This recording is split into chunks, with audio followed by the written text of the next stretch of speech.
in and not in lieu, but certainly because of all that's happening in the news. I would talk to you about some of the emotional or psychological aspects of all that's taking place, both in the lives of people who are victims and in the lives or life of people who set fires. And I thought that I would talk to you about disorders of impulse control. Uh, and because this is the classification I think you'll find of the individual who is setting these terrible, tragic fires. And I thought I would talk to you about disorders of impulse control, and they're essentially of two types.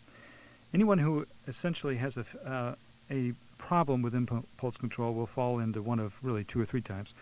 One is a failure to resist an impulse, a failure to resist a drive or a temptation to perform some kind of behavior or act that is harmful to the individual and perhaps to other people.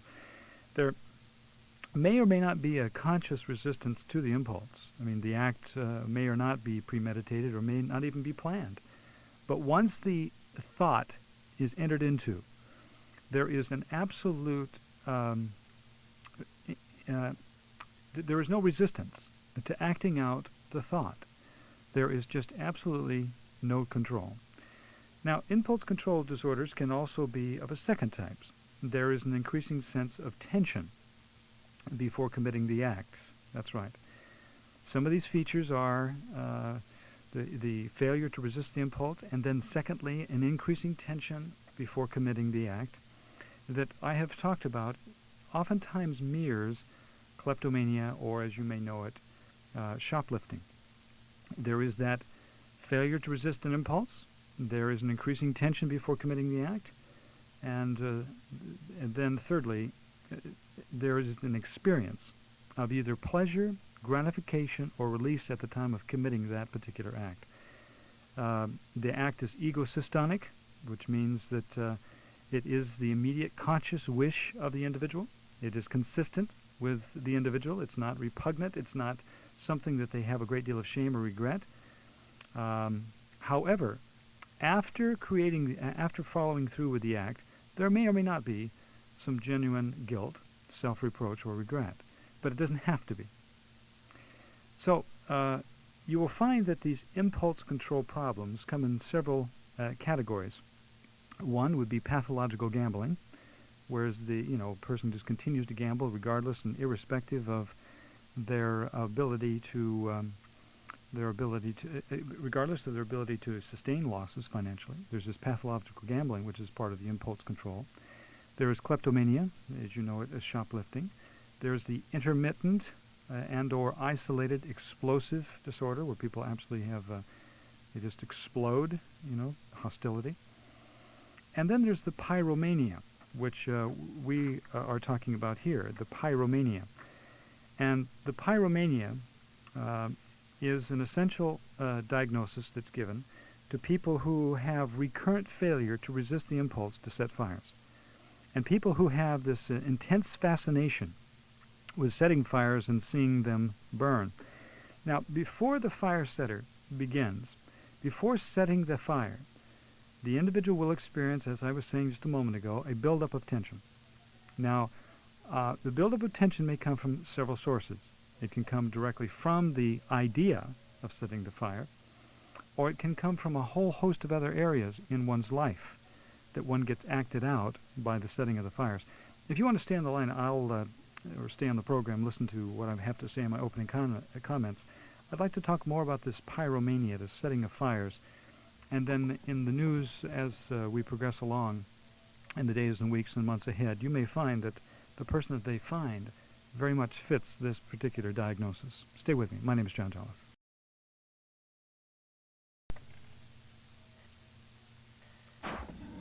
This is John Jolliffe, and we are talking about disorders of impulse control, oftentimes discussed as pathological gambling, isolated and intermittent explosive problems with hostility, kleptomania, and of course we're talking about pyromania, the setting of fires. And I said the essential feature is this reoccurring failure to resist impulses, and therefore there's this fascination with setting fires and seeing them burn. there is a profile. You must understand that when you have these kinds of man-made tragedies, some of them are natural tragedies. There are earthquakes and there are lightning strikes and there are various kinds of storms and the like. And that's one thing. But when you find that these are man-made, when there has been some kind of involvement with a part of a shooter, in some way a rapist, in some way a pyromaniac, you're going to find that there is a profile, there is a history, there is a family of origin context that will start becoming very clear in terms of what goes on. And I just want to tell you these things so that you can be reading the newspapers, listening to the news, and be aware in the future when they finally find this individual. Because, after all, I think in the news I was reading that he had written a letter to the fire department, one of these people. I don't know how many of these fires are actually set. I heard in some cases there are 14 separate fires that were set by arsonists, or maybe one of several arsonists. This tragic Malibu and expanding fire there to the Pacific Palisades and beyond was set by someone. But there is a profile as to this individual, and I just want to give you this background so that you might better able to understand this. But let me give you also some phone numbers if you'd like, or a phone number if you'd like to call and talk about this situation. Maybe you've had difficulties with impulse control, maybe not with pyromania, setting fires, but maybe of some other kind.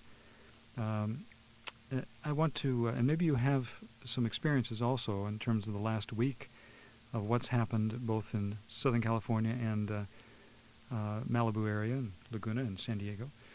If you'd like to call, let me give you a toll-free number, 1-800-4ISSUES. That's 1-800-447-7837. Tomorrow I'm going to talk about some of the things that happen to victims in terms of some of the psychological, emotional complications you may find from fires and from disasters, natural and man-made, and that you might read about and hear about in the news to come. But before setting these fires, these pyromaniacs, and let me spell it for you, it's Pyromania, mania, pyromania. Before setting these fires, these individuals will experience a buildup of tension. Now, it may be tension that comes from life in general. There may be a tremendous amount of psychosocial stressors in their life. It could come from home, it could come from their jobs, it could come from any number of interpersonal relationships. Or it can come from the idea of setting fires. There's a fascination with fire. There may be a fascination because fires seem to symbolize pain, heat, power. And so there's a fascination with whatever it represents, or in fact the fire. And once the fire is underway, that person, men or women, will experience an intense pleasure or a sense of release from the tension. It's much like the sexual platform that you've read about or heard about, this inevitability that it's going to happen, and then afterwards there is that intense pleasure or release. And that's why I've told you that people who are pyromaniacs, people who set fires, the arsonists, often have some psychosocial, psychosexual disturbances and conflicts. And although the fire setting results from the failure to resist an impulse, there may be considerable advanced preparation for starting the fire, and the individual may leave many obvious clues, as in the case of this particular one that had written the fire department weeks before, talking about setting the big fires, meeting fire with fire. Oftentimes you'll find that people who are emotionally disturbed also take on a religious flair. I remember the Manson family and the letters regarding Sharon Tate's death. But they'll also quote Scripture, because the disturbances in conduct and disturbances emotionally and mentally oftentimes take on a rather grandiose flavor, such as cleaning the world for God and things like that. Individuals with this impulse disorder are often recognized as regular watchers at fires in neighborhoods, and they frequently set off fire alarms, and they show interest in firefighting paraphernalia and the like. And this is one of the things that tips people off that you might have a pyromaniac on your hands. They have this intense interest. They're watchers. They're at every neighborhood fire. They're the ones who have their fingerprints on the fire alarm, and they say, I didn't do it. They always show up to the community and local service events, where the fire department and the police department have their firefighting and police paraphernalia on display. They may be indifferent to the consequences of the fire for life or for property, and they can also get great satisfaction from any resulting destruction, because in some way they had a chance at fame. They are the author. And this whole religious idea that no one, gives life or takes it away except God himself. Alcoholic intoxication, psychosexual dysfunction, lower than average IQ, chronic personal frustration, resentment of authority figures are among the associated features.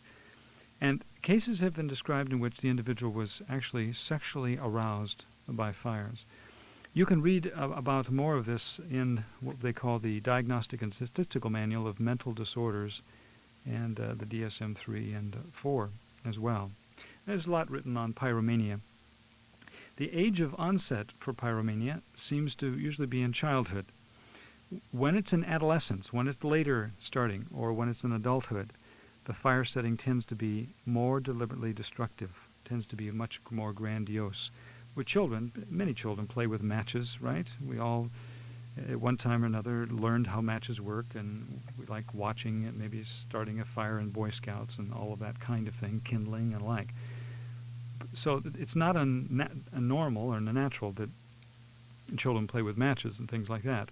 It's when there seems to be an inordinate, and I'm talking about an extreme fascination with not only that, but with maybe firefighting paraphernalia, fire alarms, always showing up at fires. Then you want to be concerned. Now, when I was a young child, we used to play fire trucks and firemen. We used to have a little red wagon. We'd put a garden hose in it, and we'd chase down and follow. We had a fire department down the street from our house. We'd run to the fire. Of course, we'd never get there because we were running on our little feet. But we imagined ourselves to be fire people, and we played cowboys and Indians, and we played shoot 'em up army people, and we played firemen. It's when it begins to be a fascination, it begins to preoccupy and becomes an obsession. That's when you have to be concerned. And it's interesting that this impulse control problem is diagnosed far more commonly in men than it ever is in women. So let's talk about some of these interesting things that are happening in the news. Sad, but interesting and fascinating in a sense, because people are interesting and fascinating. We're going to talk, if you'd like to talk, toll-free, 1-800-4ISSUES. That's 1-800-447-7837. This is John Jolliffe, and we are talking about the character and maybe the characterological conditions of somebody who might set a fire. There is a lot of interesting research on pyromania, and certainly the personality characteristics of people who have this impulse control problem. And it is very similar to kleptomania and impulse control problems as it relates to explosive disorders and alike, and the pathological gambling and alike. Now, so you may not have thought that. You may not have thought that there's anything similar to this, but let me tell you something. Differences are not as important as similarities. And for instance, somebody who's doing heroin, someone who's doing animal tranquilizers, someone who's doing cocaine, someone who's doing some of the, the street drugs, crack and the like. There are differences, of course, but the similarities are far more important than the differences. And pathological, or shall we say, pathological gambling, kleptomania, pyromania, all of those things are far more similar than they are different.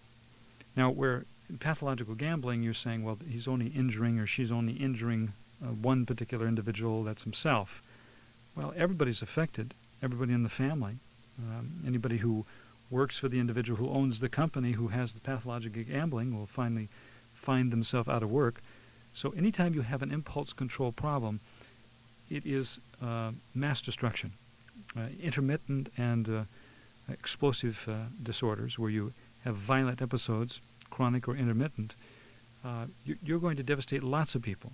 You can't just hit someone, shoot someone, create mass destruction of one sort or another without everyone being affected in some way. And of course, in pyromania, as we see in the last 2 weeks, this particular impulse control problem is a great destruction. In the conduct disorders, or the antisocial personality disorders, you will find that there is a deliberate setting, a deliberate act. When you have a conduct disorder problem, when people are just anti the establishment, where you have an antisocial, where people are socially anti people, where they feel like they have unlimited power and are entitled to do whatever they wish to anybody they like at any time they wish. And certainly the incendiary acts of sabotage carried out by political extremists, these paid tortures, these fire setting occurs. In all of those personality types, it's always carried out as a deliberate act, rather than a failure to resist an impulse. And that's what's true of pyromaniacs. These fire setters like this, these are not political extremists. These people have a failure to resist an impulse. You may have kiddingly said at one time or another, who hasn't, that I ought to just stop work and go rob a bank, or it certainly would be a lot easier to be a crook and just steal from the company or from somebody else. But it's usually passed off as just being a statement in frustration or some gallows humor. It's never acted upon. How many times you've thought all of these things, or I could kill myself, or whatever. We all have these thoughts at times of one sort or another. I could just leave everything and go to Tahiti. But to the person who has an impulse control problem, they have a failure to resist that impulse, that impulsive thought, that idea that comes to the mind. They have to act it out. And for the pyromaniac, this is more about fires than anything else. And in schizophrenia, if you think that these fire setters, these arsonists, are schizophrenics, understand this. Fire setting that's done by people with schizophrenia, psychotic disorder, are usually in response to a delusion or a hallucination.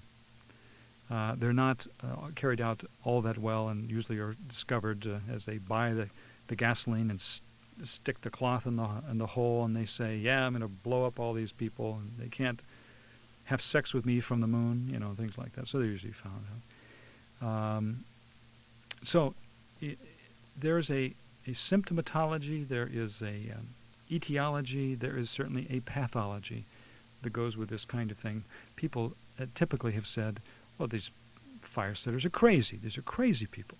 Well, they are in a sense, but they aren't in a sense either.